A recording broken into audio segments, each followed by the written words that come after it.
Now, Donald Trump says he's disappointed that the South African refugees he brought in weren't the khaki wearing and the tractor driving farmers he had imagined.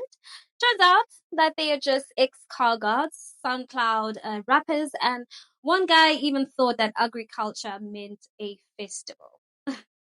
Yes, that actually happened. Dumelang, Absheni, Ralocha, Sanwanani, Mulweni. My name is Naledi Mfoloe, and it is my absolute pleasure to welcome you to the latest edition of the African Diaspora News channel, where we unravel the stories that shape our world and our communities. Now, in his latest attempt to cosplay a humanitarian while playing to the far-right fantasy crowd, US President Donald Trump rolled out his so-called Mission South Africa program, which is meant to rescue white South African farmers allegedly under threat of genocide, which is a tired narrative that has been disproven time and time again. But hey, never let facts get in the way of fear-mongering, right? But here's the plot twist. When the first batch of so-called refugees arrived, Trump reportedly threw a tantrum and asked me why. Because instead of rolling in with straw hats, these new arrivals brought skinny jeans, Instagram filters, and zero knowledge of a tractor. Let's watch. Welcome. Welcome to the United States of America. A lot of you, I think, are farmers, right? When you have quality seeds, you can put them in foreign soil and they will blossom, they will bloom. And we are excited to welcome you here to our country where we think you will bloom, and we will hopefully allow you to have fulfilling lives for your children, and then we will benefit alongside you. Now, according to reports, one of the refugees claimed that he almost bought a tractor once, while another proudly offered to direct traffic in any parking lot in any weather.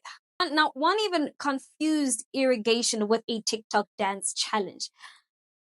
I mean, this would be really hilarious if it weren't rooted in something so dangerous, which, if we're being real, this was never about farming. It was never about safety, but this was about race, right?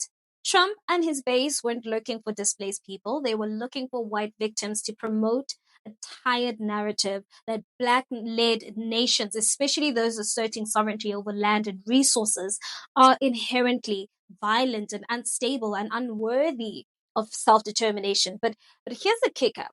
The very people he tried to elevate as victims, they were never victims to begin with. They just sold him a fantasy that he was very desperate to believe. South Africa has its challenges, yes. But the idea that white farmers are being dragged off their land in the dead of the night is not only inaccurate, but it's insulting to those who've actually lived through real displacement, like people from Congo, from Sudan, from Sierra Leone, right? And let me say this clearly, right? No sane Afrikaner farmer is fleeing South Africa because of land sieges. They're leaving because they want greener pastures, literally and financially. And that's fine, right? But let's not pretend that that's persecution. And what's laughable is that Trump thought that Elon Musk and internet rumors were enough to craft a refugee policy. And now he's shocked? Please. This is what happens when foreign powers meddle in African affairs without understanding our context, our policies, and our people. And this is what happens when you try to turn fiction into immigration policy. So, to Mr. Trump, next time you want to rescue someone, maybe check if they ever needed rescuing. Better yet, focus on your own backyard where actual refugee crises are being ignored and asylum seekers are being locked in cages, perhaps.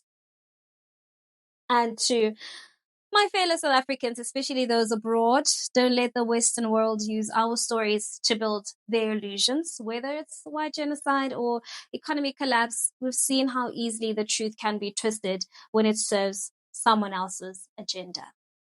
Let's continue the conversation in the comment section. I really want to hear what your thoughts are on this. And while you're at it, don't forget to give this video a thumbs up. That's it from me till we meet again.